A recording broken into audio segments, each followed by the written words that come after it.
What is up, you guys? My name is Aubrey and this is my channel, and today I want to talk about the $1.9 trillion stimulus package, but more specifically, I want to talk about some of the key hangups that could potentially cost this package as a whole. So in this video, I want to break down what these key hangups are, what it means for you, and what it means for the chances of this $1.9 trillion stimulus package being passed by lawmakers. So let's get started. So as you guys know, there is currently a $1.9 trillion stimulus package that is being negotiated by lawmakers. This is being potentially passed through a process known as budget reconciliation. Now, I'm not going to go through what the process of budget reconciliation is because at this point I sound like a broken record. But if you guys are interested in checking out what this process is, what it looks like, and what it's being used in the context of this $1.9 trillion stimulus package, then I will include some links down in the description below. But basically, long story short, this bill is being expedited, and yesterday it was passed by the House Budget Committee, which is the first step of a handful of steps that need to be completed before this bill can be signed into law. Now, this week, the House is going to be taking up this $1.9 trillion stimulus package. They will be negotiating on it, and then they will pass it. It is expected, as of now, that this bill will not have any issues passing the House because of the Democratic majority the House holds. But then that brings us to the tricky part of this stimulus package and the piece of the puzzle that is going to be harder to solve than you may think, and that is the Senate. Now, the Senate has to pass on this bill in order for it to become a law. But the problem is Democrats hold a majority in the Senate, but not by a lot. And they have to get every single Democrat on board in order to make this $1.9 trillion stimulus package a reality.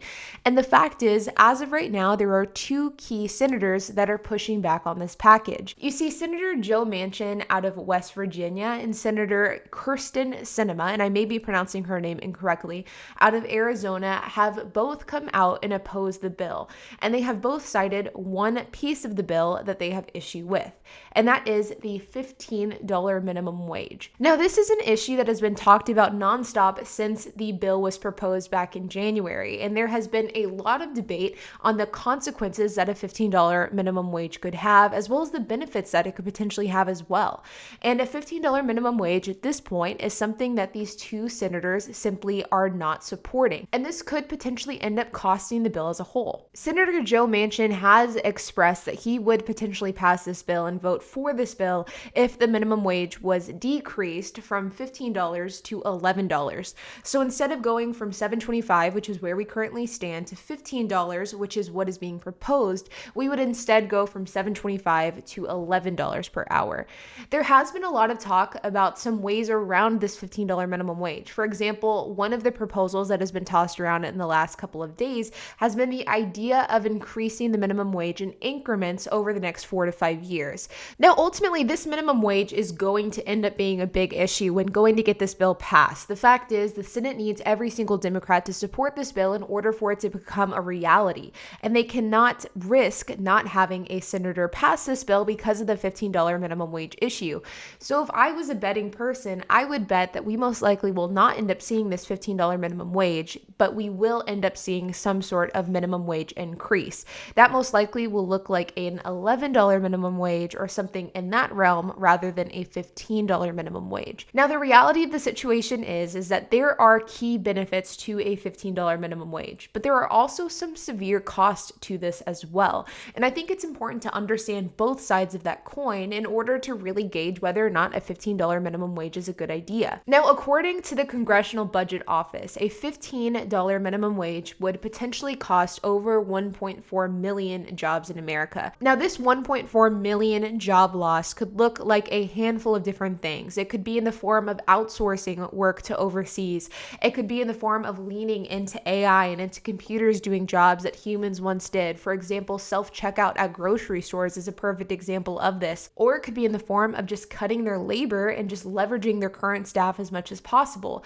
This is real effects of raising a $15 minimum wage, and these are some of the negative consequences that lawmakers are citing as a reason as to why they do not want to pass a $15 minimum wage. But like always, there are two sides to every coin, and there are positives to passing a $15 minimum wage as well. It is estimated that by raising the minimum wage to $15 per hour, we could potentially pull about 900,000 working Americans out of poverty. There are also some really interesting statistics provided by the Economic Policy Institute that give some arguments for the the minimum wage increase, including the fact that more than half, 51% of workers who would benefit are adults between the age of 25 and 54. Only 1 in 10 is a teenager. I found the statistics to be pretty interesting because of the fact that there is an argument that lawmakers and just people in general make quite a lot, saying that if somebody is working as like a part-time job after high school or during college, why should they make $15 per hour? Why do they need that? Now, I'm not saying that that's my argument that I would make. I'm just saying that is an argument that I oftentimes hear. And this statistic directly contradicts that because only 1 in 10 of the beneficiaries of this policy would be teenagers. Additionally, about 59% of the beneficiaries would be women.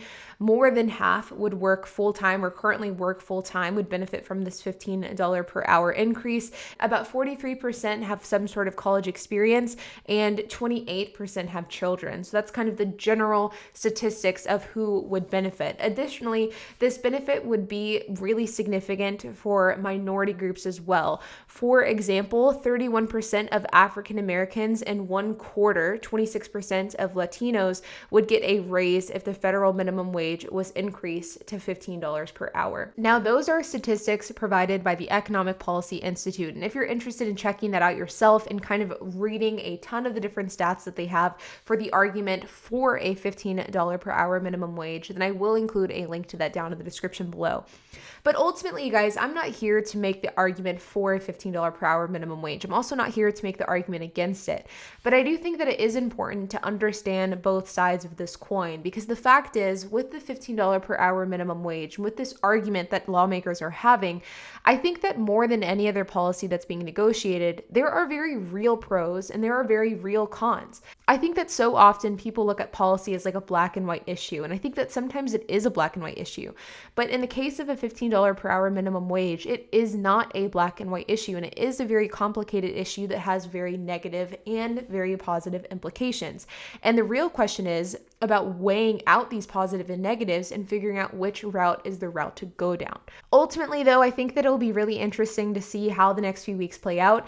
Like I said earlier in the video, if I was a betting person, I would bet that we will not get a $15 per hour minimum wage. Instead, we will get something higher than $7.25 but lower than $15, something in that $11 per hour kind of price range. But really, time will tell, and we should find out within the next week or so where we end up landing. But like always, you guys, I would love to hear your thoughts. If you have any questions, if you have any comments, if you have anything to add, make sure to leave a comment down below. And while you guys are at it, make sure to hit the like button, hit that subscribe button, and hit that notification bell. And I will see you guys in the next video.